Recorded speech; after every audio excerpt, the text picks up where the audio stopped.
Let's take a look at Leet code question 704, binary search. This is an absolutely critical question to know how to solve if you're solving data structures and algorithms, because it introduces a way to search through a list of sorted numbers more efficiently than log of n time. And it's also used as a foundation for other algorithm questions.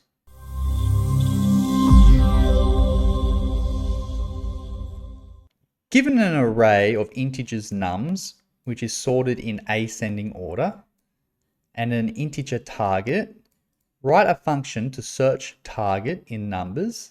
If the target exists, then return its index. Otherwise, return -1. And the key part of this question is you must write an algorithm in log n time complexity. So let's just have a look at this example here. You have this sorted list of numbers, and you're looking for the number 9. You need to give the index back of 9, which is 4 here if it's found. And in the second example, if the target 2 is not found, then we return a -1. Now, linear search is where you go ahead and you look at every single element in a linear fashion. And then if you can find the target, then you'll be able to return the index. So that's O of n complexity. But we need to do this in log of n time complexity. So since we know that the numbers are sorted, we can use our understanding of logarithms. So make sure you check out the logarithm video if you haven't seen it already. And the intuition behind it is if you can split things in 2 each time, if you start in the middle somewhere and then it's either lower or higher, you can split out all the rest of the numbers, and then you have effectively halved the numbers with just one search.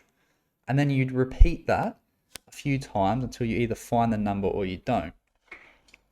So to solve this, we're going to make use of our knowledge of the 2-pointer algorithm, and we're going to use a 3-pointer approach. So it's just the same sort of thing, just extending it a little bit.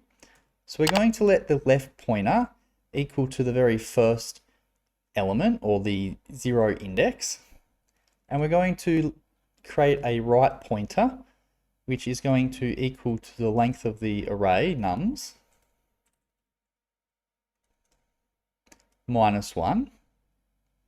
And then we also want a third pointer here, and this is going to point to the middle number. So we're going to have m, and we're not going to assign it just yet, because what we're going to do is, if you're familiar with the 2-pointer approach, which you should be by now, basically what we can do is we can check while the left index is less than or equal to the right index, meaning our very left pointer has met in the middle somewhere and it doesn't want to go past it. It can be equal to it in the case that there's only one element in the array, for example. But while that's true, we need to find the middle number. So when we have 5 numbers or an odd amount of numbers, it's easy to get the middle number. It would just be the halfway point, so 3. But what happens if you have an even number? So say 6, for example. Well, it doesn't really matter if we take the third or the fourth number, or the second or third index, because in either case, if we get rid of the remaining numbers, we'll still have that other number in that array there. So we're not losing any information there. So what we can do is we can just take the floor of the left plus the right pointer divided by 2. So let's say L's at 0 and R's at the end of the array, the index there. The middle number, we can just plus L and R together and divide it by 2. And then we just use this floor function, because if it's an even number, we want to just go to the lower index. So basically we have 3 situations that can happen. The first situation is if we actually can find the number for the given index. So we looked for the middle number to start off with. And if that is equal to the target, we can simply just return the index.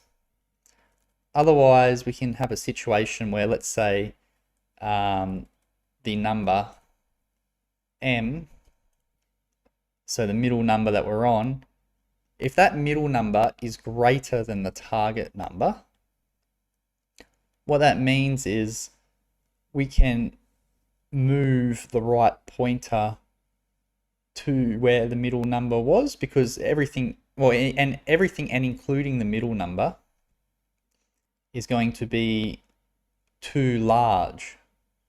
So we can say that r, we can set that equal to m minus 1.